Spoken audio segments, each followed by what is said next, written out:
చేస్తాను. నెహెమ్యా గ్రంథం చెప్పట్లేదులేండి. నెహెమ్యా గ్రంథం ఇంకా బోలెడున్నాయి. 4 అధ్యాయంలో, 5 అధ్యాయంలో, 6 అధ్యాయంలో నెహెమ్యా ప్రాకారాలు కట్టేటప్పుడు 7 ఆటంకాలొస్తాయి. అసలు వాటి గురించి చెప్తే మతిపోద్ది. మనం ఫ్రీగా ఉంటేనే పని చేయలేం. కానీ వ్యతిరేకతలు, శ్రమలు వస్తున్నప్పుడు పని చేయగలమా? చెప్పండి. ఎన్నో శ్రమల మధ్యన, ఎన్నో వ్యతిరేకతల మధ్యన పని చేయగలరా? కష్టంగా ఉందనుకోండి, ఆ రోజున కూర వండగలరా? బట్టలు ఉతకగలరా? ఇంట్లో పనే చేసుకోవడానికి కష్టం అవుద్ది. లేదా ఎవరన్నా చనిపోయారని కౌరు వచ్చింది, మనోళ్ళు బాగా దగ్గరోళ్ళు, ఆ రోజున వంట వండుకోగలరా? లేదా బట్టలు ఉతకగలరా? సంతోషంగా ఉండగలరా? మరి అలాంటి వ్యతిరేకతల మధ్యలో నెహెమ్యా 7 ఆటంకాల మధ్యలో నిజంగా అద్భుతంగా 52 రోజుల్లో నెహెమ్యా ప్రాకారాలు కట్టగలిగాడంటే దానికి గల కారణం ఏంటంటే వాళ్ళ యొక్క నిబద్ధత, వాళ్ళ యొక్క తీర్మానం బలం తెచ్చుకున్నారు కాబట్టి వాళ్ళు కట్టగలిగారు. సో దేవుడి చిత్తం అయితే ఇంకొకసారి ఎప్పుడైనా వాటి గురించి నేను జ్ఞాపకం చేస్తాను. నెహెమ్యా గ్రంథం చాలా అద్భుతమైన గ్రంథం. ఏదో ఇప్పుడు అయిపోయింది కదా అని చెప్పి దాన్ని తెరవకుండా ఉండమాకండి. ఇక నుంచి నెహెమ్యా గ్రంథం కనీసం ఒక ఆలోచన వచ్చిందిగా. మొత్తం మనకు 100% తెలియకపోయినా కనీసం ఒక 5% అని తెలిసిందంటారా కిషోర్ గారు? కనీసం మీకు, పాస్టమ్ గారికి ఓ 30% అన్నా తెలిసింది కదా. రమ్య, దివ్య ఎంత పర్సెంట్ తెలిసింది నీకు? 20% తెలిసింది. దేవుని స్తోత్రం. సుజాత గారు 10%. ఓకే, మొత్తానికి 10% తెలిసిందండి. పర్లా చెప్పండి, ఏం పర్వాలేదు. అందుకని 80% అన్నది 10% అని తెలిసింది. చూడండి చక్కగా చెప్పారు ఆవిడ. 10% తెలిసింది. మీకేంటి పద్మ గారు? 5. ఓకే, 5 కొంతన్నా తెలిసింది. సుశీల 10%. మా అమ్మగారు 10%. ఎస్తేర్ గారు రాత్రే వచ్చారు. విజయలక్ష్మి గారు మీకండి 5. 10 అంటే రాత్రే వచ్చారు కాబట్టి కొంచెం అంటే మీకు తెలిసి ఉండొచ్చు, దాని గురించి కాదు. 5%. మీకు కూడా మా నాన్నగారికి మా నాన్నగారు కూడా 10%. ఓకే. అక్కయ్య మన ఎంత పర్సెంట్ అర్థమైంది? కొంత. మరి మరియమ్మ గారు వచ్చారు చక్కగా. మరియమ్మ గారు కూడా పల్లెల మూడు నుంచి పనులున్నాయి ఆవిడకి, పని చేసుకుంది. ఆవిడ బయటకి పనికి వెళ్తుంది. ఆవిడ అలవాటు ఏంటంటే ఏదో ఒక పనికి వెళ్ళిపోద్ది. కానీ చక్కగా అబ్బాయి అమ్మాయితో కోడలతో పాటు చక్కగా వచ్చారు. మీకు ఏమైనా అర్థమైందమ్మా? తర్వాత దేనమ్మ గారు ఓకే. తర్వాత రితిక మనస్వి 10% అంట. అబ్బో. తర్వాత ఆశ్రయ 5%. విశ్వాస్ 5%. కొంతలో కొంత అర్థమైంది. అసలు అన్నిటికంటే అర్థం నెహెమ్యా అంటే ప్రాకారాలు కట్టాడు అంతే. కనీసం ఒక ఆలోచన వచ్చింది కదా మన మైండ్లోకి, చాలు. ఆ ఆలోచన అలా ఉంచుకొని చక్కగా 13 అధ్యాయాలు చక్కగా చదువుకోండి. దేవుడు ఇంకా మిమ్మల్ని ఆ నెహెమ్యా ఎలాగైతే ప్రాకారాలు కట్టగలిగాడో అలాగే మీరు కూడా మీ పనిలో దేవుడు శక్తినిచ్చి సక్సెస్ఫుల్గా మన జీవితాన్ని దేవుడు ఆశీర్వదించునుగాక. చూడండి, ఈ రోజున ప్రకటన గ్రంథం 19వ అధ్యాయం. నేను తెల్లవారుజామున ప్రార్థన చేసుకున్నా, ప్రభువా ఏ వాక్యం చెప్పాలి తెల్లవారుజామున, లేదా నెహెమ్యాలోనే చెప్పమంటే నన్ను కొట్టేటట్టున్నారు. ఏంటండి పద్దాక నెహెమ్యానే దొరికింది మీకు అని. అంటే మనం ఉపవాస ప్రార్థనలో దేవుడు ప్రేరేపించాడు కాబట్టి దాన్ని మనం జ్ఞాపకం చేసుకున్నాం. కాబట్టి ఈ రోజున నెహెమ్యా గ్రంథం గురించి చెప్పట్లేదు, కానీ ఆ ప్రకటన గ్రంథం 19వ అధ్యాయం 6వ వచనం నుండి 10వ వచనం వరకు చదువుకుందాం. చదవండి చదవండి అన్న.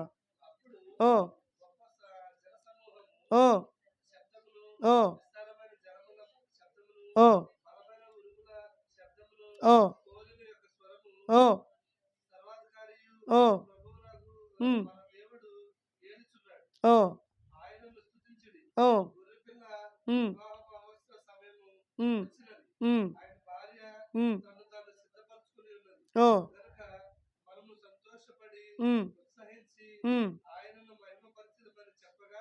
ఓ, ఉమ్, ఉమ్, ఉమ్, ఉమ్, ఓ, ఓ, ఓ, ఓ, ఉమ్, ఓ, ఉమ్, ఓ,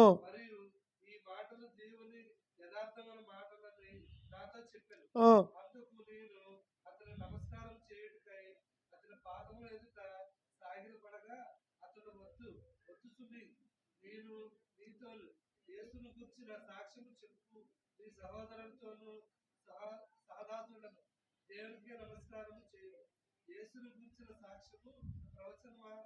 ప్రవచన సారమని. చాలా చిన్న వాక్యాన్ని దేవుడు దీవించును గాక. ప్రార్థన చేసుకుందాం. ప్రభువా, ఇదిగో నాయన, నీ వాక్యాన్ని ప్రకటించడానికి మరి ప్రకటన గ్రంథం 19వ అధ్యాయం చదువుకున్నాం. అందులో ఉన్నటువంటి నాయన ఒక అమూల్యమైనటువంటి విషయాన్ని ఈ రోజున అయ్యా సంఘంగా ప్రభా మేము జ్ఞాపకం చేసుకోవడానికి నీ కృప మాకు దయచేయండి. యేసునామములో నాయన నా నోట నీ మాటలు ఉంచి నీ చేతి నీడలో కప్పి ఈ 4 రోజులు ప్రభా దేవా నువ్వు తరచుగా నాయన కంటిన్యూస్గా మాట్లాడుకుంటూ వస్తున్నావు. నీకు వందనాలు. నీ లేఖన భాగాలతో మాట్లాడుతూ వస్తున్నావు. నీకు వందనాలు. ఈరోజు కూడా మాట్లాడి నాయన మరి నీ సన్నిధి మాకు తోడుగా ఉంచమని యేసునామములో ప్రార్థిస్తున్నాను తండ్రి. ఆమేన్. చూడండి, ప్రకటన గ్రంథం 19వ అధ్యాయం చాలా మంచి విలువైనటువంటి ఒక ప్రాముఖ్యమైనటువంటి అధ్యాయం. ఎందుకంటే ఈ అధ్యాయంలో యేసు ప్రభు వారి యొక్క రాకడ అతి సమీపంగా ఉంది అని తెలియపరుస్తుంది. తర్వాత ఇక్కడ గొర్రెపిల్ల యొక్క వివాహ మహోత్సవం. గొర్రెపిల్ల అంటే ఎవరో ప్రకటన గ్రంథంలో యేసయ్య. గొర్రెపిల్ల అంటే యేసు ప్రభు వారు అనుకోవాలన్నమాట ప్రకటన గ్రంథంలో. ఇప్పుడు చూడండి, వివాహ సమయం వచ్చిందంట. తన భార్య అంటే ఎవరు? సంఘం. తన్ను తాను సిద్ధపరచుకుంటుందంట. అంటే వివాహంలో గమనించండి, ఈరోజు నా యొక్క వాక్యం ఏంటంటే గొర్రెపిల్ల పెళ్ళి. రాసుకోండి, గొర్రెపిల్ల పెళ్ళి. గొర్రెపిల్ల పెళ్ళి అంటే ఏంటి? యేసయ్య పెళ్ళి. పెళ్లి కూతురు ఎవరు? సంఘం. Very good. పెళ్లి కూతురు ఎవరు? గొర్రెపిల్ల పెళ్ళి. The marriage of lamb. Marriage of lamb అంటారు ఇంగ్లీష్లో. గొర్రెపిల్ల పెళ్ళి. పెళ్లి కూతురు ఎవరంటే నేనే అనండి. పెళ్లి కూతురు ఎవరు? నేనే. నేనే పెళ్లి కూతుర్ని. అంటే నేను ఎవరిని ఇప్పుడు? సంఘం. మనం ఎవరు? పెళ్లి కూతురు ఎవరు? నేనే పెళ్లి కూతుర్ని. I am the bride. నేనే పెళ్లి కూతురు. బ్రైడ్ గ్రూమ్ ఎవరంటే యేసయ్య. చూడండి, మనందరికీ పెళ్ళిళ్ళు అయినాయి. కొంతమంది పెళ్ళిళ్ళు కానోళ్ళు ఉన్నారు. ఇక్కడ పెళ్ళిళ్ళు అవ్వాల్సిన వాళ్ళు ఉన్నారు.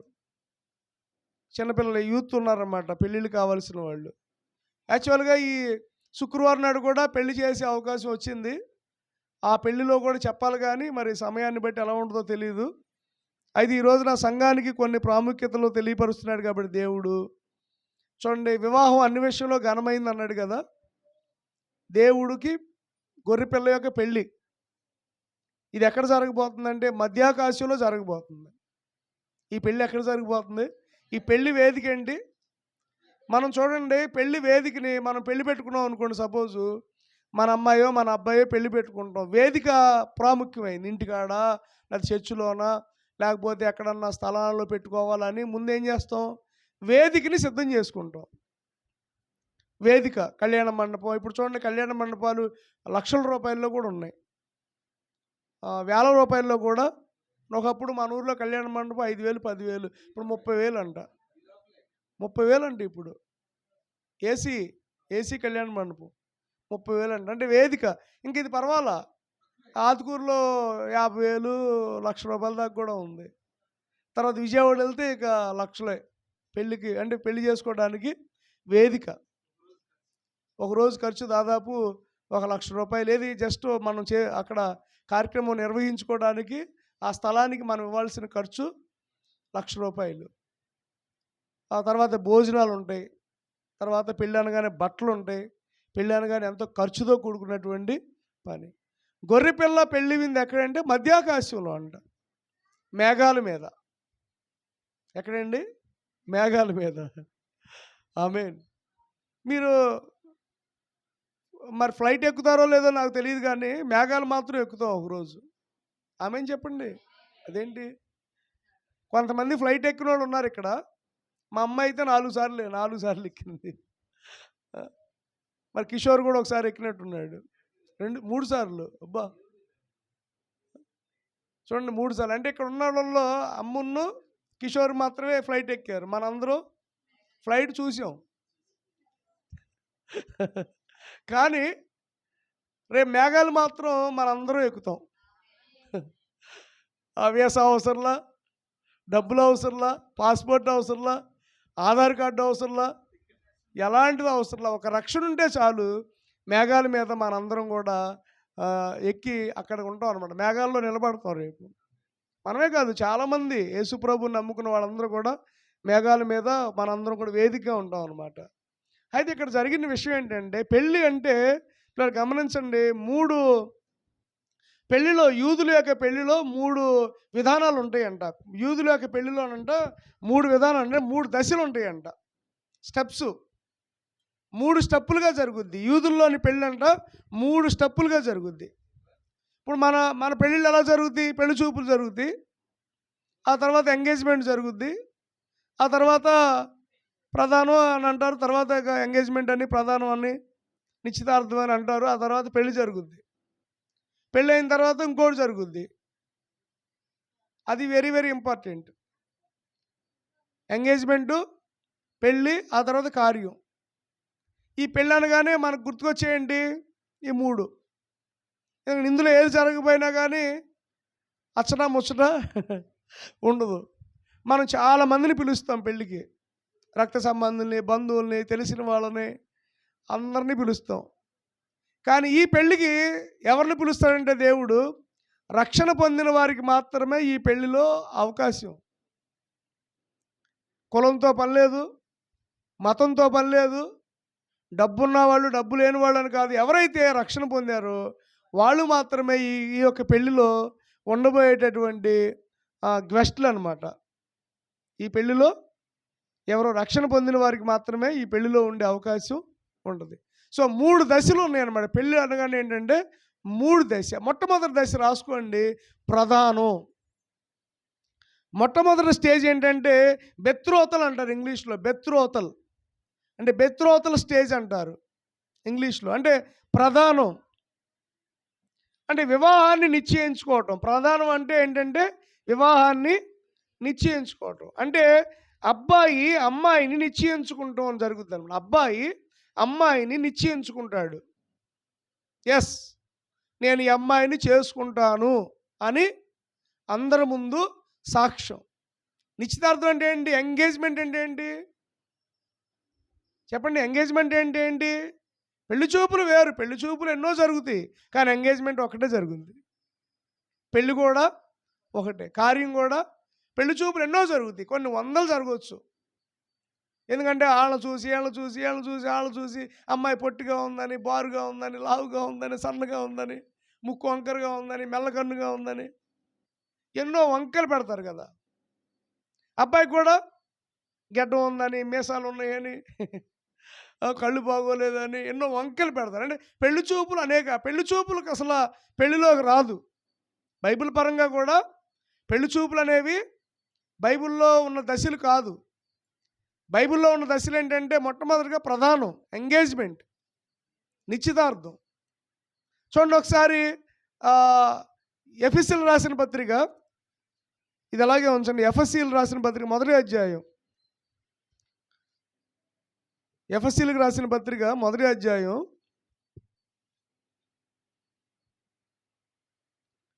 చూడండి. మొదటి వచనం 4వ వచనం నుండి 6వ వచనం వరకు చదువుకుందాం.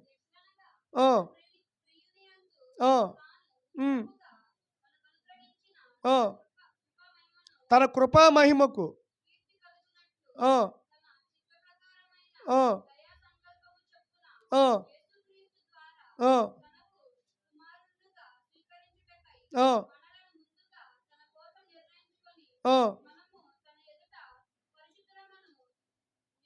ఆ, నిర్దోషులమునై ఉండవలనని జగత్తు పునాది వేయబడక మునిపే ప్రేమ చేత ఆయన క్రీస్తులో మనల్ని ఏర్పరచుకున్నాడు. అంటే ఎప్పుడు జరిగింది? అంటే ఎప్పుడు ఆ, నిర్ణయించుకున్నాడు మనల్ని పెళ్లి చేసుకోవాలని?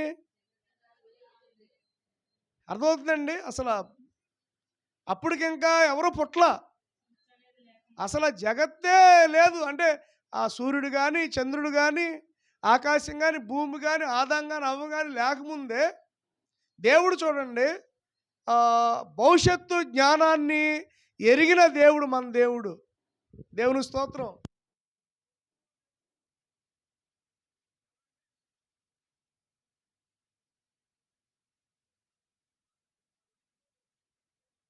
ఆ? అర్థమవుతుందండి? అంటే ఇప్పుడు చూడండి, ఎప్పుడు నిర్ణయించుకున్నాడు దేవుడు మనల్ని పెళ్లి చేసుకోవాలని? నన్ను పెళ్లి ఇప్పుడు పెళ్ళి ఎవరిది? నాది. యేసయ్యతో నాకు పెళ్ళి. ఎప్పుడు నిర్ణయించాడు యేసయ్య? నేను పుట్టక ముందు, మీరు పుట్టక ముందు, అసలు ఈ సృష్టి అంతా కూడా పుట్టక ముందు, before foundation of the world ఆయన అనుకున్నాడు మనల్ని పెళ్లి చేసుకోవాలని. ఆయన నిశ్చయించుకున్నాడు. ఎప్పుడంటే జగత్తు పునాది వేయబడక ముందే. చూడండి, అక్కడ భలే మాటలు ఉంటాయి. ఎఫెసీ పత్రిక చాలా బాగుంటుంది.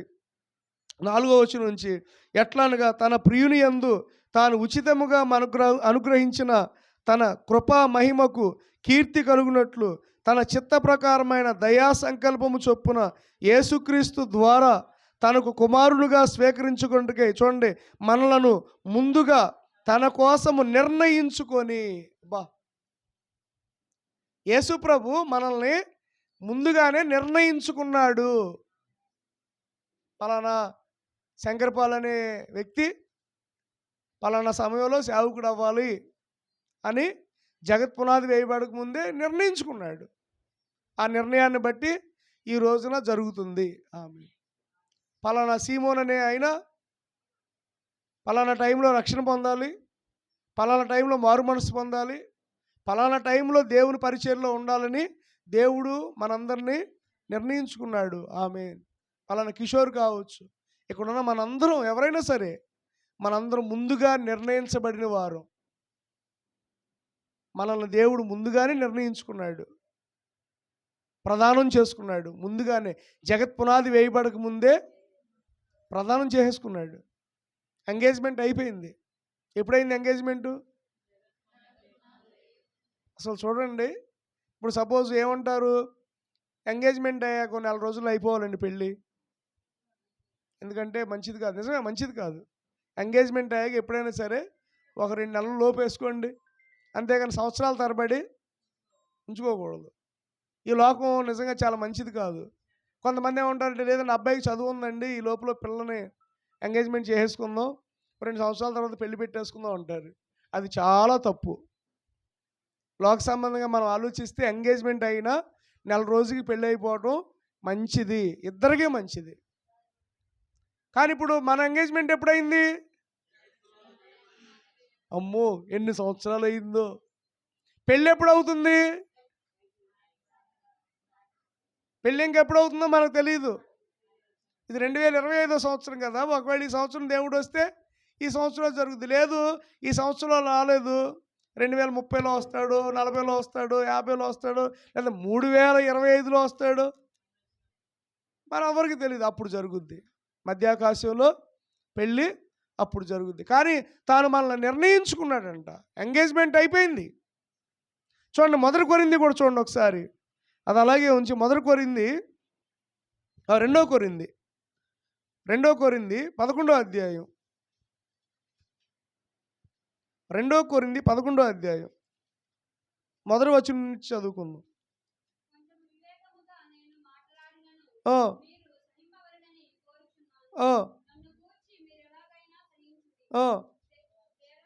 దేవాసక్తితో చూడండి, పవిత్రురాలైన కన్యకగా ఒక్కడే పురుషునికి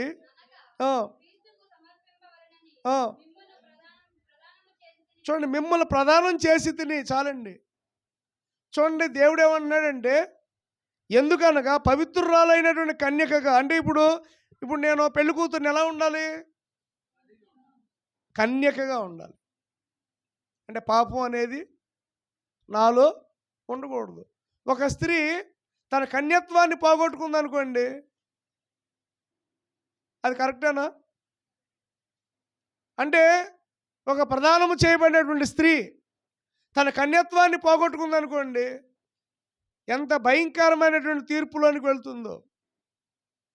అలాగనే మనం ప్రదానం చేయబడ్డాం, రక్షించబడ్డాం. ఇప్పుడు మన కన్యత్వాన్ని మనం పోగొట్టుకోకూడదు. అందుకనే ప్రతిరోజు కూడా మనం మన రాత్రి జ్ఞాపకం చేసుకున్నాం కదా, 5వ ద్వారం, పెంటా ద్వారంలో ఆ మురికి మశానం అంతా కూడా ఎలాగైతే వెళ్ళిపోద్దో మనం కూడా శుభ్రం అయిపోవాలి. కన్యత్వాన్ని పోగొట్టుకోకూడదు. పవిత్రురాలుగా ఉండాలి. మనం ఎలా ఉండాలి? పవిత్రంగా ఉండాలి. చాలా పవిత్రంగా ఉండాలి. ఏదో దేవుడిని నమ్ముకున్నాం, దేవుడు ఉన్నాడులే, ఏదో చేస్తాడులే అనుకోవడానికి అబద్ధం ఆడకూడదు, దొంగతనం చేయకూడదు, తర్వాత వ్యభిచారం చేయకూడదు, విగ్రహారాధన చేయకూడదు, యేసు ప్రభువుని కాదనుకొని మరెవరినో ఇంకొకరి మీద ఆధారపడకూడదు. చాలా పవిత్రంగా మనం ఉండాలి. ఈ లోకం మనల్ని మురిగి చేయడానికి చూస్తుంది, కానీ మనల్ని మనం మన పవిత్రతను ఏం చేయాలి? కాపాడుకోవాలి. అందుకనే చూడండి ఇక్కడ అంటున్నాడు, ఎందుకనగా పవిత్రురాలైన కన్యకగా ఒక్కడే పురుషునికి. చూడండి, మన యేసయ్య ఒక్కడే పురుషునికి. మనం మన పిల్లల్ని ఒక్కరికి ఇచ్చేస్తామా, నలుగురికి ఇచ్చేస్తామా?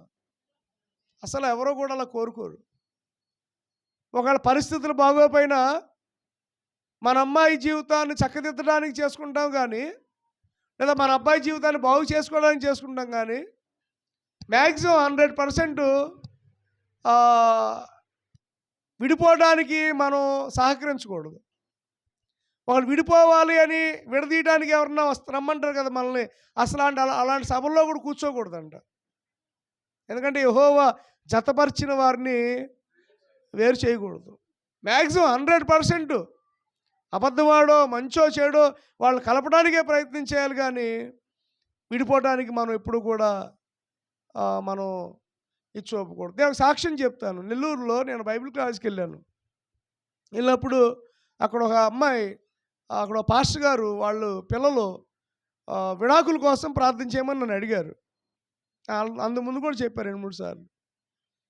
నేను అన్నాను, నేను ప్రార్థన చేయనండి, విడాకుల కోసం అయితే ప్రార్థన చేయను, మ్యాక్సిమం కలిసి ఉండేటట్లయితే చేస్తానండి అని అన్నా.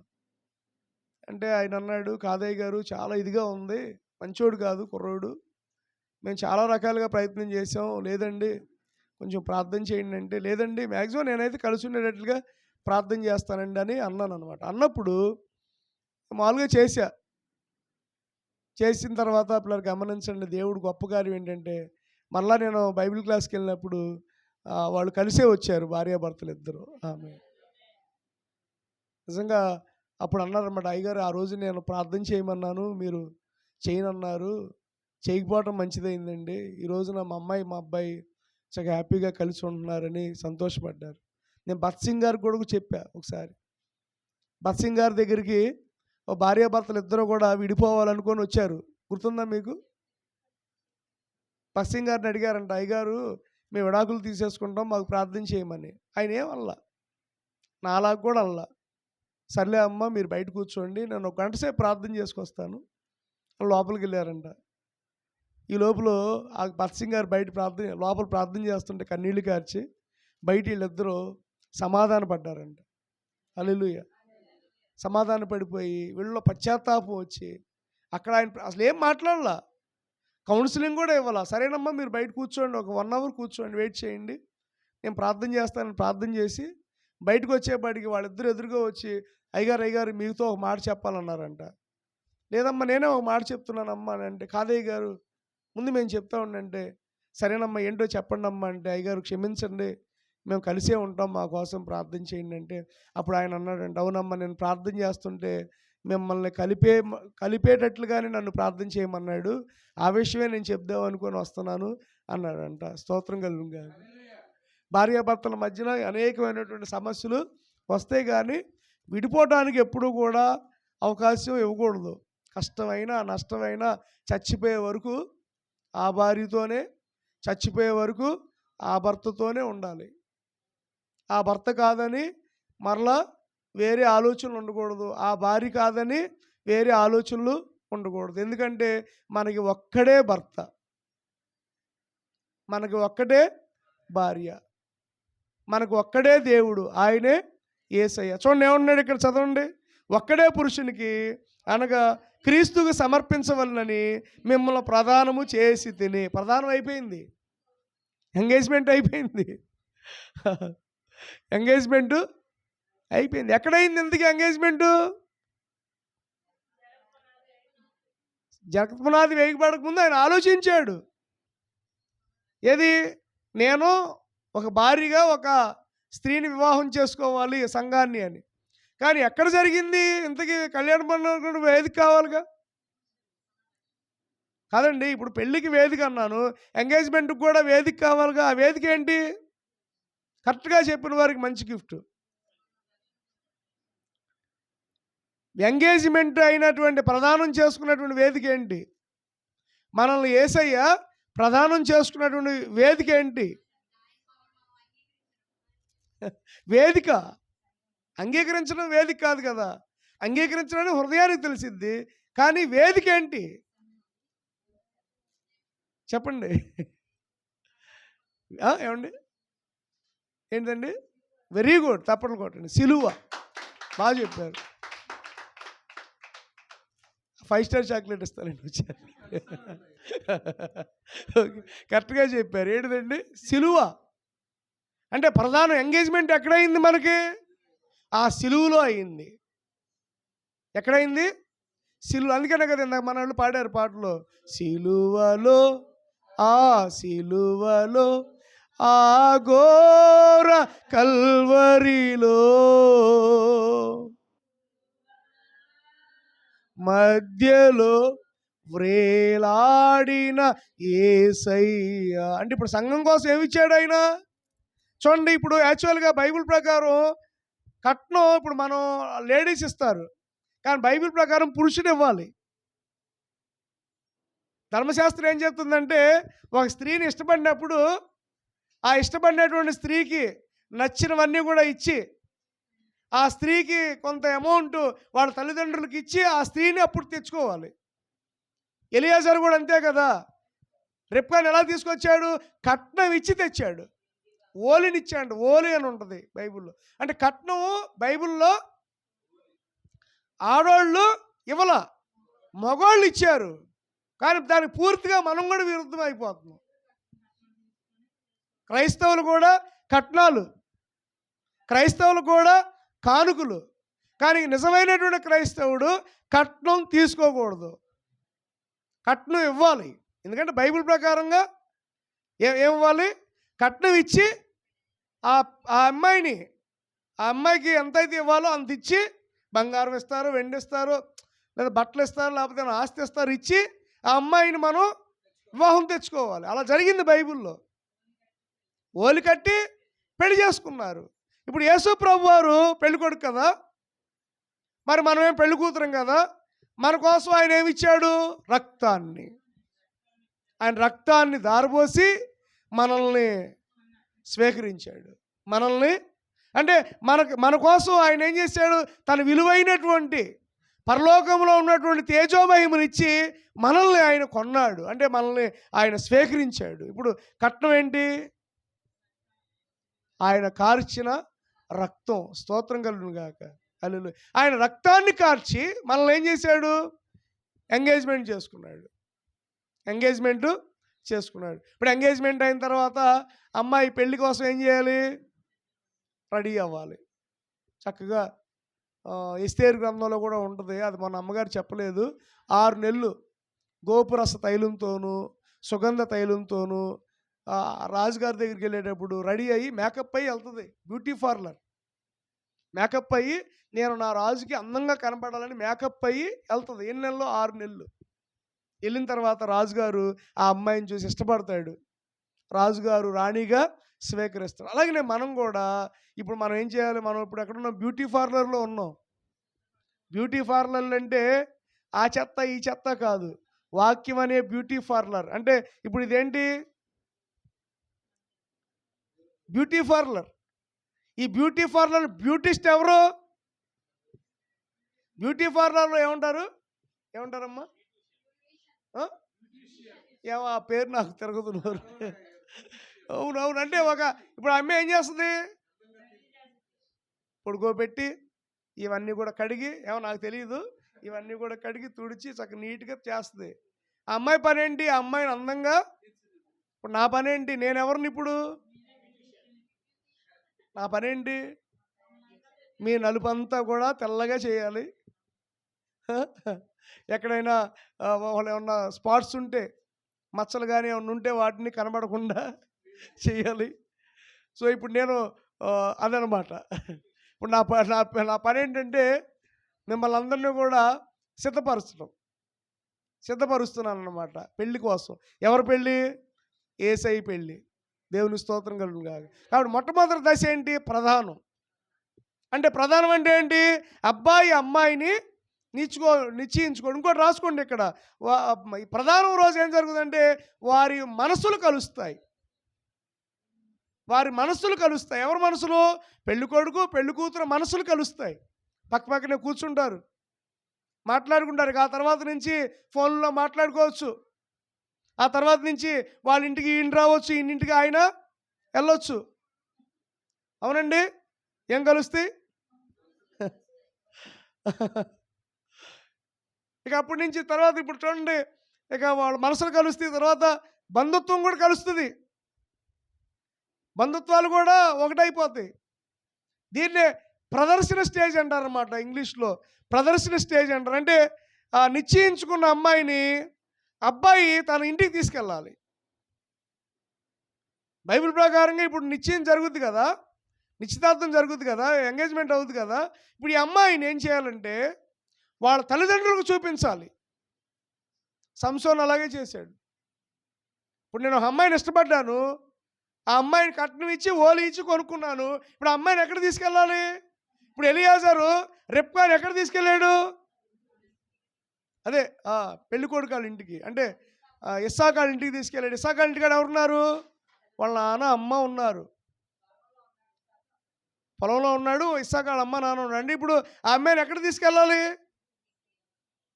ఆ అమ్మాయిని కొనుక్కున్నాడు. ఆ అమ్మాయిని కొనుక్కొని తయారు చేయించి ఎక్కడ తీసుకెళ్ళాడు? పెళ్లి మండపానికి. అలాగే మనల్ని కూడా మధ్యాకాశానికి తీసుకెళ్తాడు. ఆమేన్. మనల్ని మధ్యాకాశానికి తీసుకెళ్ళడానికే పరిశుద్ధాత్మ దేవుడు ఎలియాజర్గా వచ్చాడు. ఇప్పుడు ఎలియాజర్ ఎలాగైతే వెళ్ళాడో పరిశుద్ధాత్మ దేవుడు మనల్ని రెడీ చేయడానికి ఇప్పుడు ఆయన ఉన్నాడు. ఇప్పుడు రెడీ చేస్తున్నాడు ఆయన. పరిశుద్ధాత్మ దేవుడు మనల్ని రెడీ చేస్తున్నాడు. కానివ్వండి. రెడీ చేసి ఎప్పుడు వెళ్తామంటే చూడండి, ప్రకటన గ్రంథం 4వ అధ్యాయం 4వ అధ్యాయము ప్రకటన గ్రంథం 4వ అధ్యాయము మొదటి వచనం. నేను మొన్న చెప్పాను బుధవారం నాడు ఈ మాట. పరలోకమందు ఒక తలుపు తెరవబడి ఉండెను, మరియు నేను మొదట విన్న స్వరము బూరధ్వని వలె నాతో మాట్లాడుకు వింటిని. ఆ మాట్లాడిన వాడు, ఇక్కడికి ఎక్కి రమ్ము, ఇక మీదట జరగవలసిన వాటిని నీకు కనుపరచదాను. అంటే ఇక్కడికి ఎక్కి రమ్ము అంటే సంఘాన్ని రమ్మంటున్నాడు. ఎక్కడికి? మధ్యాకాశానికి. అని ఇప్పుడు సంఘం ఎక్కడికి వెళ్ళబోతుంది? మధ్యాకాశంలోనికి. దేవుని స్తోత్రం. మధ్యాకాశంలోనికి వెళ్ళబోతుంది సంఘం. ఎక్కడికి వెళ్ళబోతుందండి? సంఘాన్ని మధ్యాకాశానికి తీసుకెళ్ళబోతున్నాడు యేసయ్య. ఎలా తీసుకెళ్తారు? ఎవరు తీసుకెళ్తారంటే పరిశుద్ధాత్మ దేవుడు. ఇప్పుడు పరిశుద్ధాత్మ దేవుడు ఇప్పుడు సంఘాన్ని ఏం చేస్తున్నాడు? రెడీ చేస్తున్నాడు. నన్ను రెడీ నేను పెళ్లి కూతుర్ని. నేను ఎవరిని? నువ్వెవరివి? ఇప్పుడు నిన్ను రెడీ చేస్తున్నాడు. ఎవరు రెడీ చేస్తున్నారు? పరిశుద్ధాత్మ దేవుడు రెడీ చేస్తున్నాడు, సిద్ధపరుస్తున్నాడు. మనలో ఉన్న పరిశుద్ధాత్మ దేవుడు మనల్ని పెళ్లి కూతురుగా రెడీ చేస్తున్నాడు. సంఘానికి పరిశుద్ధాత్మ దేవుడు ఇప్పుడు ఏం చేస్తున్నాడు? మన సంఘంలో పరిశుద్ధాత్మ దేవుడు మనందరిని ఏం చేస్తున్నాడు? ప్రిపేర్ చేస్తున్నాడు. ఇదిగో నువ్వు ఈ బట్టలు వేసుకోవాలి, నువ్వు నీ ప్రవక్తని ఇలా ఉండాలి, నీ మాట ఇలాగా ఉండాలి, నువ్వు రేపు అక్కడ పాటలు పాడాలి. అందుకని ఇప్పుడు పాటలు పాడుతున్నాం. రేపు అక్కడ ఏం పాడాలి? మధ్యాకాశంలో కొత్త పాటలు పాడాలి, ఈ పాటలు కాదు. సంఘం అంతా కూడా కలిసి అప్పుడు నువ్వు పాడు అన్న దేవుడు. సంఘం అంతా కూడా కలిసి ఒకే పాట, కొత్త పాట అక్కడ నోరు తెరవకుండా ఉంటే కుదరదు. అందరూ కూడా కలిసి పాడాల్సింది. అందుకని ఇప్పుడు అక్కడ పాడాలంటే ఇక్కడ ఏం చేస్తాడు? పరిశుద్ధాత్మ దేవుడు ఇక్కడ ఏం ప్రిపేర్ చేస్తున్నాడు? అందుకనే పాటలు నేర్పిస్తున్నాడు, నేర్చుకుంటాను, ప్రిపేర్ చేస్తున్నాడు. నిష్కళంగాను పవిత్రంగాను ఉండడానికి పరిశుద్ధాత్మ దేవుడు మనకు సహాయం చేస్తున్నాడు. ప్రతి నెల ప్రతి వారం మన ప్రభువు బల్లారాధనలో మనం ఇలా ఉంటున్నాం. కారణం ఏంటంటే ఆయన మనకి ఇచ్చినటువంటి దాన్ని మనం జ్ఞాపకం చేసుకుంటున్నాం. కాబట్టి ఇప్పుడు రెండో స్టేజ్ ఏంటంటే మనం ఎత్తబడటం, అంటే ప్రదర్శించబడతాం. ఎక్కడ? తల్లిదండ్రుల ముందు. ఎలాగైతే పెళ్లి కుమార్తెని తల్లిదండ్రులకు చూపిస్తాడో అలాగే మధ్యాకాశంలోనికి మనల్ని తీసుకువెళ్తున్నాడు. సింహాసనం దగ్గర మనం ఉండబోతున్నాం. ఎక్కడ? దేవుని సింహాసనం దగ్గర మనం ఉండబోతున్నాం. అంటే దేవుడు యేసయ్య మనల్ని మధ్యాకాశంలోనికి తీసుకెళ్ళబోతున్నాడు. స్తోత్రం. ఎక్కడికి తీసుకెళ్ళబోతున్నాడు? మధ్యాకాశంలోనికి తీసుకెళ్ళబోతున్నాడు. చూడండి, పెళ్లి పెట్టుకున్న తర్వాత ఏమంటారు? ఎవరా పెళ్లి కూతురుని తీసుకెళ్తానికి కారు పంపించారా? ముందే మాటలో మా అమ్మాయి తీసుకెళ్ళడానికి కారు. ఇదికా కారా?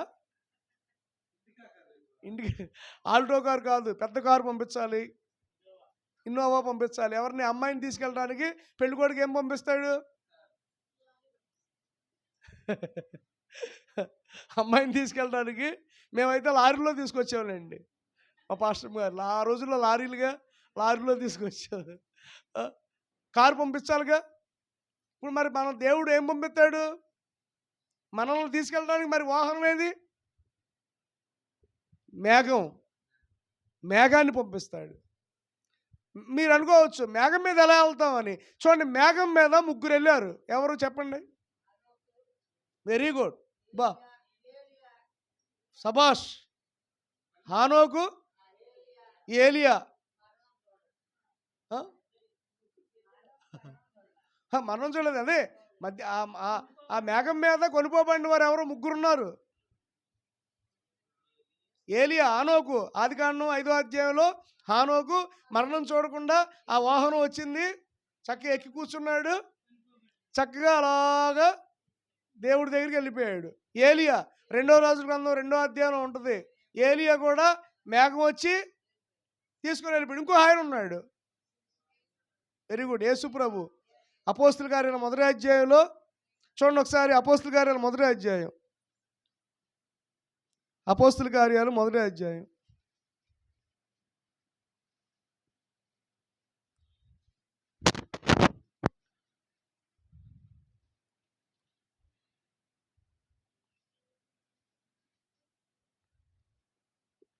పదవ వచనం చూడండి. 9వ వచనం నుంచి చూడండి. 9వ వచనం. అపోస్తుల కార్యాలు 1వ అధ్యాయం 9వ వచనం నుండి. ఆరోహణం ఆయన అంటే ఎత్తబడ్డాడు. ఇప్పుడు చూడండి ఏమొచ్చిందో చూద్దాం. అప్పుడు మేఘం, కారు వచ్చింది. ఆమేన్. ఇన్నోవా. అంటే మన భాషలో యేసయ్య కోసం దేవుడు ఒక కారుని, ఏలియా కోసం ఒక కారుని, హానోకు కోసం ఒక కారుని పంపించాడు. అలాగే సంఘం అంతటి కొరకు ఒక పెద్ద కారుని పంపిస్తాడు. అదే మేఘం. రేపటి రోజున ఇప్పుడు హానోకు ఎక్కాడు అని మనం అనుకుంటున్నాం, రేపు మనం కూడా ఎక్కుతాం. ఏలియా ఎక్కాడని మనం అనుకుంటున్నాం, రేపు మనం కూడా. యేసు ప్రభు ఎక్కాడు అనుకుంటున్నాం, రేపు మనం కూడా ఆ మేఘాన్ని ఎక్కుతాం. కాబట్టి మనల్ని తీసుకొని వెళ్ళడానికి ఎవరు వస్తారండి? మేఘం. చూడండి, అంటే పిల్లలు గమనించండి. 1 దశలోని రాసిన పత్రిక చదవండి, ఇక్కడ ఇంకా బాగా అర్థమైద్ది. 1 దశలోని రాసిన పత్రిక 4వ అధ్యాయము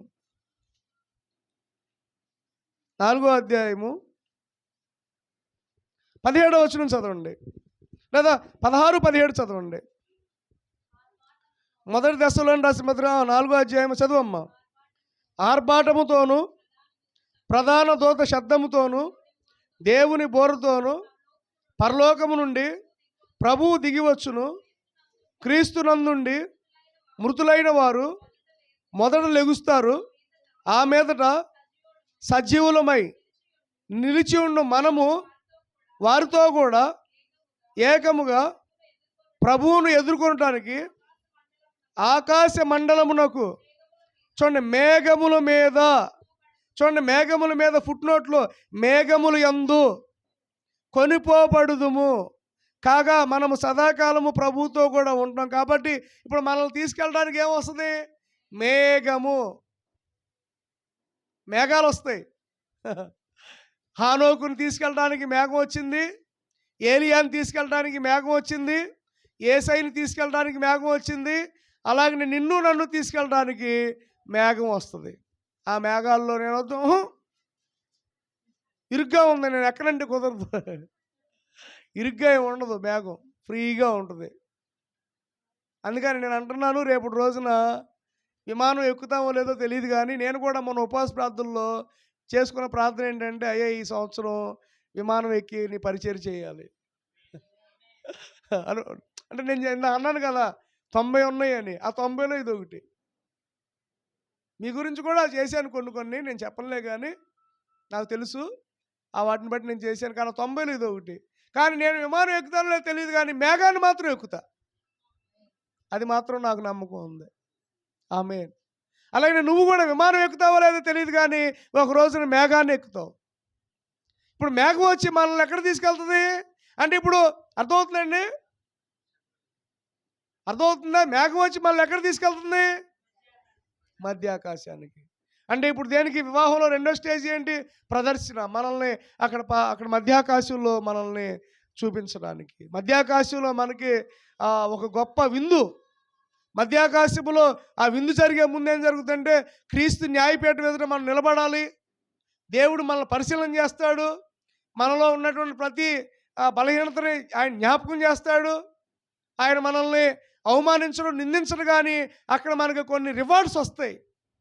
అక్కడ మనకి కొన్ని బహుమానాలు పొందుకున్న తర్వాత అప్పుడు గొర్రెపిల్ల వివాహ మహోత్సవంలో మనం 7 సంవత్సరాలు కూడా మనం ఉంటామన్నమాట. దేవుని స్తోత్రం కలుగును గాక. హల్లెలూయా. కాబట్టి ఇప్పుడు మూడవదిగా వివాహంలో మొదటి దశ ఏంటి? ప్రధానం. రెండో దశ ప్రదర్శన. మూడో దశ పండగ ఫెస్టివల్. ఏంటిది? పండగ. క్రిస్మస్, జనవరి 1 ఇవి కాదు మన పండుగలు. ఏమండి, మన పండుగలు ఏంటి? నేను ఎప్పుడూ చెప్తాను, మా బైబిల్ కాలేజీలో బాబు వర్కిస్తారని ఆయన ఉండేవాళ్ళు. ఆయన చెప్పేవారు, మనకు ఉన్నటువంటి 2 పండుగలు ఏంటంటే బాప్తిసం, బల్లారాధన. అంతేగాని క్రిస్మస్, జనవరి 1 కాదు. ఇవి మన పండుగలు కాదు. నిజమైన పండుగ ఒకటి ఉంది, అదేంటంటే పరలోకంలో గొర్రెపిల్ల వివాహ మహోత్సవం. ఇప్పుడు చదవండి 19వ అధ్యాయం. ఇప్పుడు రావాలి 19వ అధ్యాయంకి. ఇప్పుడు దాకా చెప్పిందంతా ఇంట్రడక్షనే, ఉపద్ఘాతమే. ఇప్పుడు 19వ అధ్యాయం ప్రకటన గ్రంథంలో మనం చదువుకున్నాం చూడండి. 6వ వచనం నుంచి నేను చదువుతున్నాను. ఆయన గొప్ప జన సమూహమును, శబ్దమును, విస్తారమైన జలముల శబ్దమును, బలమైన ఉరుముల శబ్దమును పోలిన ఒక స్వరము, సర్వాధికారియు ప్రభునగు మన దేవుడు ఏలుచున్నాడు, ఆయన స్తుతించుడి. గొర్రెపిల్ల వివాహోత్సవ సంవత్సరము వచ్చినది, ఆయన భార్య తన్ను తాను సిద్ధపరచుకొనుచున్నది గనుక మనం సంతోషించి ఉత్సహించి ఆయనను మహింపరచమని చెప్పగా విండి. చూడండి, ఒక పండగ వాతావరణం. ఈ పండుగలో దేవదూతలు, ఈ పండుగలో పరిశుద్ధులు, ఈ పండుగలో అనేక మంది ఇన్వాల్వ్ అవుతారు. ఒక పండగ జరుగుతుంది మనకి. పండగ అదే పెళ్లి పండగ, అదే పెళ్ళి వేడుక. దేవుని స్తోత్రం. పెళ్లి పండగ. తెల్లని వస్త్రాలు ధరించుకొని. చూడండి, ఇంకా బల్లారాధనలో తెల్లని వస్త్రాలండి, ఇంకా మామూలు వస్త్రాలు ఉన్నాయి కొంతమందికి. వచ్చే బల్లారాధనకైనా సరే పరిపూర్ణమైన తెల్లటి వస్త్రాలతో మనం ఉందుం గాక. కొంతమంది, నేను చెప్పను, కొంతమంది వాళ్ళకి తెలుసు. అర్థమవుతుందండి? ఎందుకని రేపు పెళ్లిలో ఏముంటాం మనం? మధ్యాకాశంలో ఏ వస్త్రాలు వేసుకుంటాం? తెల్లటి వస్త్రాలు ధరించుకుంటాం. పెళ్లి కుమార్తె వస్త్రాలు, రక్షణ వస్త్రం, మహిమ వస్త్రం, వాడబారిన వస్త్రం, అవన్నీ వస్త్రాలన్నీ కూడా ధరించుకొని మనం రేపు ఆ పెళ్లి కుమారుడు అయిన యేసయ్య దగ్గర మనం నిలబడతాం. పట్టుచీర దగ్గర గొడవలు అయిపోతాయి. విడిపోయిన వాళ్ళు కూడా ఉన్నారు పట్టుచీరల దగ్గర. పూలదండల గురించి గొడవలు అవుతాయి. వాళ్ళు ఎవరో పెళ్ళిలోనంట పెద్ద గొడవ అయిందంట. ఏ గొడవ అయింది, విడిపోవడానికి సిద్ధమయ్యారు. ఇంతకీ ఏంటి గొడవ అంటే ఆ పూలదండలు, పెద్ద పూలదండలు తెమ్మన్నారంట. వీళ్ళని చిన్నవి తెచ్చారంట. గబుక్కుని ఎవరో ఉంటారుగా అమ్మలక్కలు, తిన్నగా ఉండరు. ఆళ్ళు వీళ్ళు బాగానే ఉంటారు. పెళ్లి కొడుకు వాళ్ళ తరపోళ్ళు బాగానే ఉంటారు, పెళ్లి కూతురు తరపోళ్ళు కానీ మధ్యలో చూడటానికి వస్తారు కదా. ఎవరో ఒక అమ్మ అందంట, ఏంటి మరీ చిన్నవి అత్తన్నారు. ఒకే ఒక మాట, ఓన్లీ వన్ వర్డ్, ఏంటి మరి చిన్నదాన్ని వేస్తున్నారండి ఎంత ఘనంగా చేసుకొని పెళ్ళి అని పక్కనున్న ఒక చెవులో అని ఊదిందంట పావులాగా. ఈ అమ్మాయి నిజమేనే, ఏంటి అంత కట్నం ఇచ్చాం మేము. అక్కడే ఏముంది, మేము ఆ అబ్బాయికి 10 గొలుసు పెట్టమన్నారు, ఆ 4 కాసులు గొలుసు పెట్టమన్నారే, పెట్టారు కూడా. 2 ఉంగరాలు పెట్టమన్నారు, పెట్టారు. 10 లక్షల రూపాయలు కట్నం మరి ఇచ్చాము అని ఈ అమ్మాయి అందంట. ఈ లోపల ఏడొత్తిన మాట ఆ పెళ్లి కొడుకు తరపులు ఎవరో అయినా, ఏంటి మీరు ఇచ్చింది 10 లక్షలు ఇచ్చారు, మీరు 5 లక్షలకి ఇచ్చింది, అది కూడా ఎప్పుడు పెళ్ళి అయిన తర్వాత ఇస్తానన్నాడు. ఇంకొకళ్ళు వేసాడు. ఇంకొకళ్ళు వేసి నువ్వెవడరా పెళ్లి కొడుకు వాళ్ళు అంటున్నా అని చెప్పి పెళ్లి కొడుకు వాళ్ళు వేసాడు. వీళ్ళు వేసి ఈ అమ్మాయి అక్కడ ఊదింది ఎవరు, ఒక అమ్మాయి చిన్నదాంట్లో అన్నదానికి అటు ఇంకొకటి అమ్మాయి రెస్పాండ్ అయింది. ఈళ్ళతరికి ఇంకొకటి రెస్పాండ్ అయ్యాడు, ఈళ్ళతరికి ఇంకోటి రెస్పాండ్ అయ్యాడు, ఈళ్ళతోడు ఇంకొక నలుగురు, ఆళ్ళతోడు ఇంకొక నలుగురు, అలాగల పెద్ద గొడవ అయిపోయి పెళ్లి జరగలా. అయిపోయిందంట పెళ్ళి, అయిపోయింది పెళ్ళి. వీళ్ళిద్దరూ ఏడ్చుకొని కూర్చున్నారు, పెళ్లి కొడుకు పెళ్లి కూతురు. అసలు ఆడద్దరు బాగానే ఉన్నారు, వాళ్ళ అమ్మా నాన్న బాగానే ఉన్నారు, వీళ్ళ అమ్మా నాన్న బాగానే ఉన్నారు, వీళ్ళ బంధువులు. అందుకే అన్నారు ఊళ్ళో వాళ్ళ పెళ్ళికి అది. ఏమండి, పెళ్లి చేసుకున్న వాళ్ళు బాగానే ఉన్నారు, పెళ్లి చేసుకున్న వాళ్ళు బాగానే ఉన్నారు, కానీ ఏంటండి ఇది దండల గురించి, ఆ చీర అలా ఉంటే పట్టు చీర గురించి కామెంట్లు కింద పెళ్లి జరిగేటప్పుడు, పట్టు చీర అలా ఉంది, ఎలా ఉంది, ఎలా ఉంది, ఎలా ఉంది ఏంటి. ఏమండి, పెళ్లి బట్టల గురించి గొడవలు, పట్టు ఇంత భోజనాల దగ్గర గొడవలు, చివరాఖరికి వాళ్ళ పిల్లలు గమనించండి, వాళ్ళిద్దరిని కలపాలి కదా మనం. అసలు ఎంత చేసేది ఎందుకు, వాళ్ళిద్దరిని కలపాలి కదా. కానీ అలా కలపకుండా పట్టు చీర దగ్గర, అందుకని ఇప్పుడు గమనించండి, పరలోకంలో పట్టు చీరలు లేవు, పరలోకంలో పట్టు చీరలు లేవు. మీరు ఆ మాట అనవచ్చు. ఇప్పుడు లోకానికి ఏదైతే విరుద్ధమో అది దేవుడికి ఇష్టం. తెల్ల చీర కట్టుకుంటే ఏమంటారు, పెళ్లి కూతురు తెల్ల చీర కట్టుకుంది అనుకోండి, అసలు ఏమంటారు, ఏంటే వెదవముండలాగా తెల్ల చీర కట్టావు. కానీ పరలోకంలో ఏ చీర కడతారు సంఘం, తెల్ల చీర. అంటే ఇప్పుడు ఏంటి చెప్పండి, తెల్లని వస్త్రం పరిశుద్ధమైంది, అది విధవరాలకి అని కాదు. చాలామంది ఇవాళ కూడా తెల్ల చీరలు కట్టుకుంటే, తెల్ల బట్టలు వేసుకుంటే ఎగతాళి చేసేవాళ్ళు ఉన్నారు. పురుషులు, మొగుడు చచ్చిపోయావనా తెల్ల చీరలు కట్టుకుంటున్నావు అని చెప్పి అంటారు. కానీ తెల్లటి వస్త్రం అంటే ఎంతో మహిమ కలిగిన వస్త్రం, స్తోత్రం కలిగిన కాక. కానీ తెల్లటి వస్త్రాన్ని చాలామంది ఎగతాళి చేస్తారు. వేసేసుకుంటున్నారా తెల్లటి వస్త్రాలు అని అంటారు.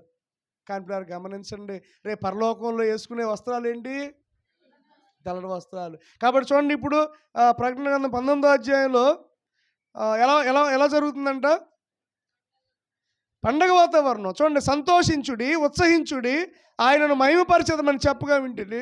ఆమె ధరించుకొనుటకు ప్రకాశమానమును నిర్మలమైన సన్నపు నారబట్టలు ఆమెకి ఇయ్యబడెను, అవి పరిశుద్ధుల నీతి క్రియలు.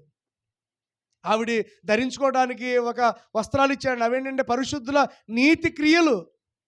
ఆవిడ ధరించుకున్న వస్త్రాలేంటి, నీతి క్రియలు. తర్వాత ఇక్కడ చూడండి, ఇప్పుడు 9వ వచనం, మరియు అతడు నాతో ఎలాగూ చెప్పాడు, గొర్రె పిల్ల పెండ్లి విందుకు పిలువబడిన వారు ధన్యులు. ఆమేన్. గొర్రె పిల్ల పెళ్లి విందుకు పిలువబడిన వారు ధన్యులు. We are invitation. ఆ మ్యారేజ్కి మనం పిలువబడ్డాం. ఆమేన్.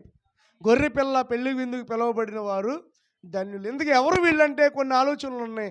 కొంతమంది ఇశ్రాయేలీలు అంటారు, కొంతమంది ఏమో సంఘం అంటారు, కొంతమంది ఏమంటారంటే ఇశ్రాయేలీలు. ఎవరండి, కొంతమంది వాదన ఏంటంటే ఆ పిలువబడినటువంటి ఆ గెస్ట్లు ఎవరంటే ఇశ్రాయేలీలు అని అంటారు. కొంతమంది ఏమంటారంటే సంఘము అంటారు. ఏదైనప్పటికీ కూడా గొర్రెపిల్ల పెళ్లి విందుకు పిలువబడినటువంటి మనందరం కూడా ఎంతో ధన్యులు. సో దేవుడు మనల్ని ఆ పెళ్ళికి పిలుస్తున్నాడు.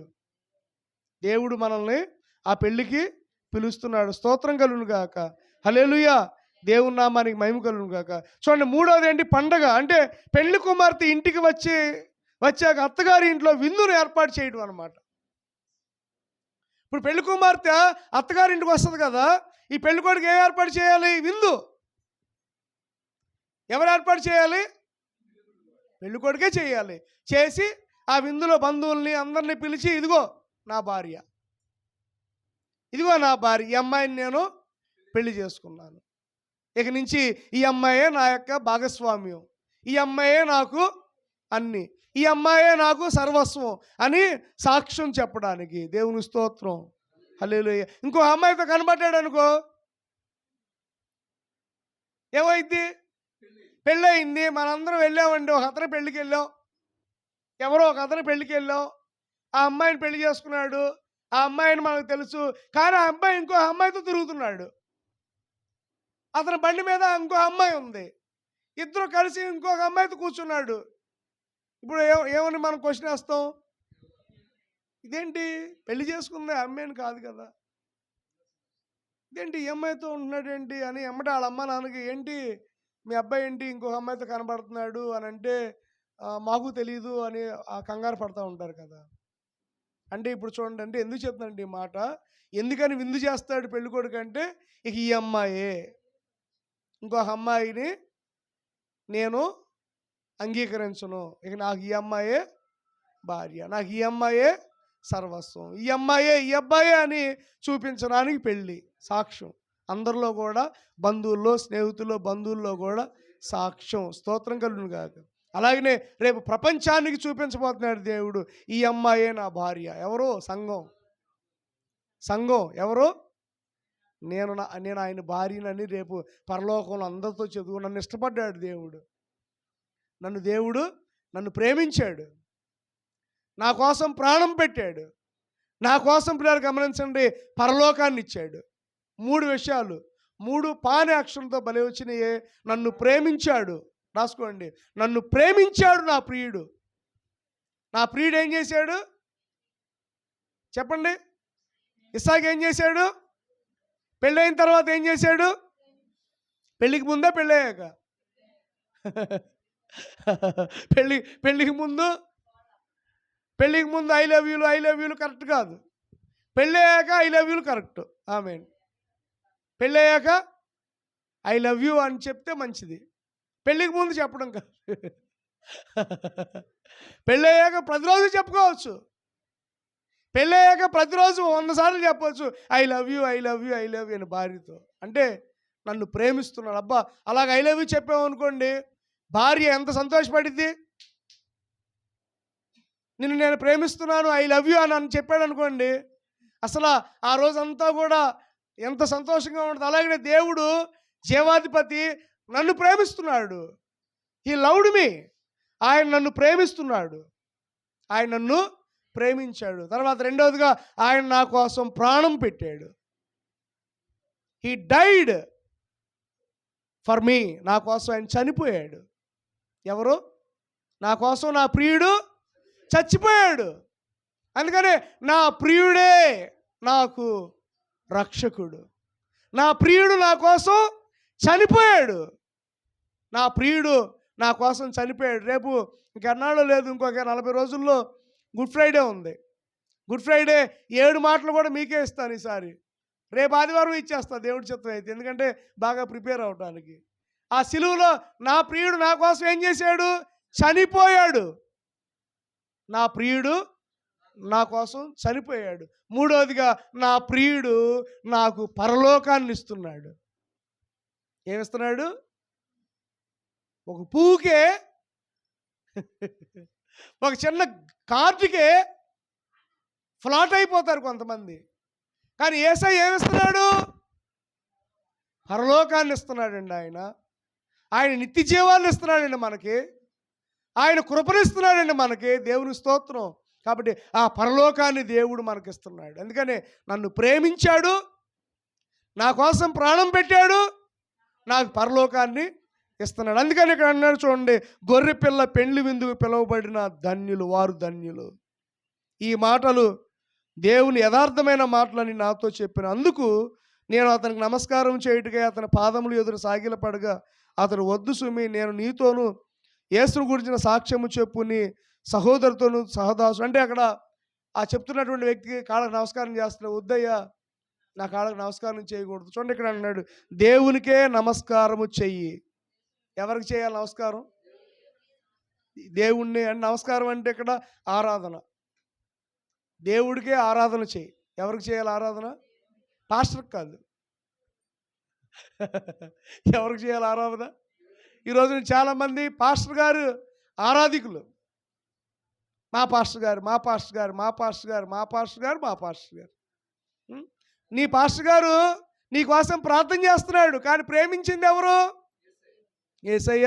ప్రాణం పెట్టింది నీ పాస్టర్ గారు కాదు. పరలోకాన్ని ఇచ్చేది నీ పాస్టర్ గారు కాదు. ఎవరు? యేసు ప్రభు మన కోసం ఇస్తారు. అందుకని ఎవరిని ఆరాధించాలి? పాస్టర్ గారిని కాదు. నన్ను ఆరాధించొద్దు, నా గురించి చెప్పండి. లేకపోతే మర్చిపోయి నిన్న మెసేజ్ స్టేటస్లో పెట్టండి, అనేక మందికి చెప్పండి, అనేక మందికి పంపించండి, కానీ ఆరాధించొద్దు. వీఆర్ నాట్, మనం వర్షిప్ చేయకూడదు. ఎవరిని? మనుషుల్ని మనం వర్షిప్ చేయకూడదు. ఎవరిని చేయాలి? ఆయన్ని మాత్రమే మనం ఆరాధన. ఎందుకంటే ఆయన ఆరాధనకు యోగ్యుడు, ఆయన ఆరాధనకు యోగ్యుడు. చూడండి, అందుకే ఇక్కడ అన్నాడు, దేవునికే నమస్కారం చేయము, యేసును గురించిన సాక్ష్యము ప్రవచనాసారమని నాతో చెప్పాను. స్తోత్రం కలుగును గాక. కాబట్టి గొర్రె పిల్ల పెళ్ళి విందుకు మనం అందరం కూడా పిలువబడ్డాం. అందుకనే రాత్రి మరియమ్మ గారితో మాట్లాడాడు. ఇప్పుడు గొర్రె పిల్ల పెళ్ళి విందుకు వెళ్ళాలంటే ఏముండాలి? రక్షణ. రక్షణ లేకపోతే పెద్దమ్మ అయినా సరే, ఎవరైనా సరే, రక్షణ లేకపోతే ఆ పెండ్లి విందుకు వెళ్ళడానికి అర్హులు కాదు. ఇన్విటేషన్, మనకు దేవుడు గొప్ప ఇన్విటేషను ఇచ్చాడు. చూడండి, పెళ్లిలో ఉన్నటువంటి 3 దశలేంటి? మొట్టమొదటి దశ ఏంటి? ప్రధానం. రెండవది ప్రదర్శన. మూడవది పండుగ. ఎంత సంతోషం! రేపు రోజున గొప్ప పండుగలో మనం ఆనందించబోతున్నాం, ఆయన కృపలో మనం సంతోషించబోతున్నాం. అట్టి కృప దేవుడు మనకి, మన సంఘానికి సదాకాలం దేవుడు దయచేయునుగాక. కాబట్టి గొర్రెపిల్ల వివాహ మహోత్సవం, గొర్రెపిల్ల పెళ్ళి ఎక్కడ జరుగుతుంది? గొర్రెపిల్ల పెళ్ళి మధ్యాకాశంలో. మనందరం కూడా ఆ గొర్రెపిల్లకి వెళదాము. దేవుడు కృపలో, దేవుడి చిత్తమైతే ఆ గొర్రెపిల్ల విందులో మంచి విందు మనం రేపు రోజున మనం పొందుకోబోతున్నాం. దానికంటే ముందు మనం ఈ రోజున ప్రేమ విందు పొందుకుందాం. ఆ గొర్రెపిల్ల పెళ్లి విందుకి, అంటే ఇప్పుడు ప్రేమ విందు దేనికి చూసినా ఆ విందుకి సూచిస్తుంది. రేపు ఇప్పుడు మనందరం కూడా ఎలా విందు చేస్తాం? అర్థమవుతుందా? ఇప్పుడు మనం ఇక్కడ ఎలా విందు చేస్తాం, అలాగే రేపు మన అందరం కూడా ఎవరు చేస్తాం? ఇంకా చాలామంది, మన తేలపల్లోళ్ళు, సీతారాంపురం, మన కృష్ణా జిల్లా తేలపురం, అందరూ ఎక్కడ?